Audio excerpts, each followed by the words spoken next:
Nag-viral sa showbiz at politika ngayong Enero 2026. Formal na lumagda si Chavit Singson sa GMA Pictures para sa bagong pelikula. Pero hindi lang yun. Sabay na binato ni Chavit ang hamon para idebate si Pangulong Bongbong Marcos tungkol sa umano'y malawakang korupsyon sa flood control projects. Ano ang hugot ng mga netizens sa dalawang malalaking usaping ito? At ano ang ibig sabihin nito sa entertainment industry at political psyche ng bansa?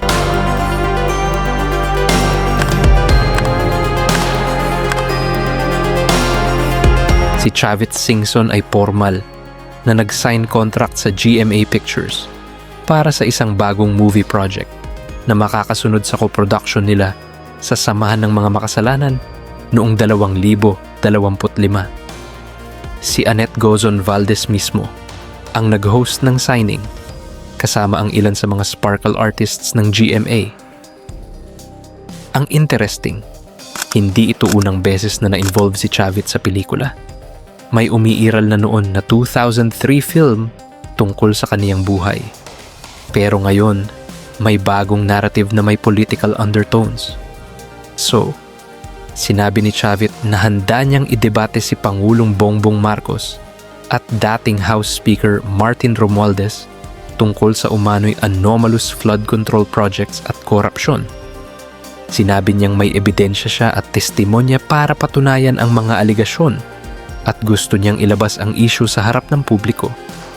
Ang Malacanang naman ay nag-dismiss ng hamon, sinabing ang gobyerno ay nakatutok sa pamamahala at hindi sa debate. Kumbaga, hindi lang showbiz ang usapan. Political hot seat na ito. Sa online space, iba't ibang reaksyon ang umiikot at marami ang nagpapakita ng psyop dynamics sa public discourse. Sa Reddit at social platforms, may mga netizens na sumusuporta at naniniwala na si Chavit ay makakapagpatalsik kay Marcos at nakakatakdang mag-lead ng isang malaking rally. May iba namang nagtatanong ng credibility, sinasabing ironic na ang isang controversial figure na na-associate sa mga issue mismo noon ay ngayon nagpapalabas ng moral crusade. At meron ding mga comment threads na nagpapahiwatig ng bots at troll engagement para palakasin ang visibility ng Chavit narrative online na classic psyop trick para makakuha ng attention loop at mas maraming interaction.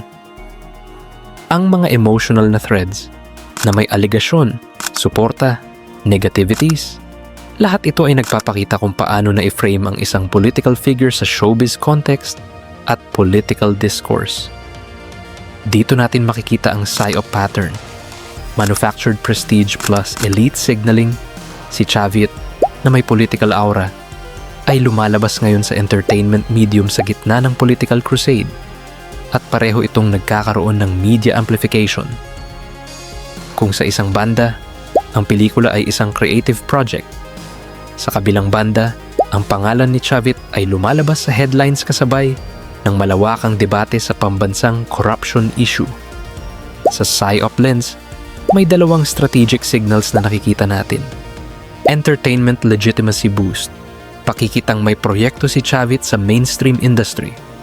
Political attention engine, sabayang paggamit ng social media, rallies, debate challenges para makuha ang political spotlight.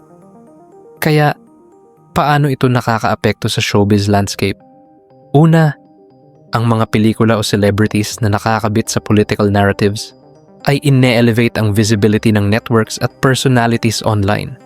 Pangalawa, kapag may political discourse na lumalabas sa showbiz channels at vloggers, nagkakaroon ito ng mas malawak na engagement dahil ang audience ay hindi lang para sa showbiz fans, kundi para na rin sa mga political news followers. Dahil dito, lumalabas na ang GMA Pictures ay hindi lang basta entertainment producer. Nagiging platform rin ito para sa influential narratives, lalo na kapag may malalaking pangalan at controversies na kumakabit sa kanilang mga proyekto. Dito nagiging interesting ang psyop interplay. Isang movie contract na may political backdrop, hindi nahiwalay ang showbiz at public sentiment. So ano ang pinaka-takeaway dito? Hindi lang ito kwento ng pelikula o political challenge. Ito ay signal engine na gumagamit ng showbiz exposure at political conflict para makabuo ng narrative momentum.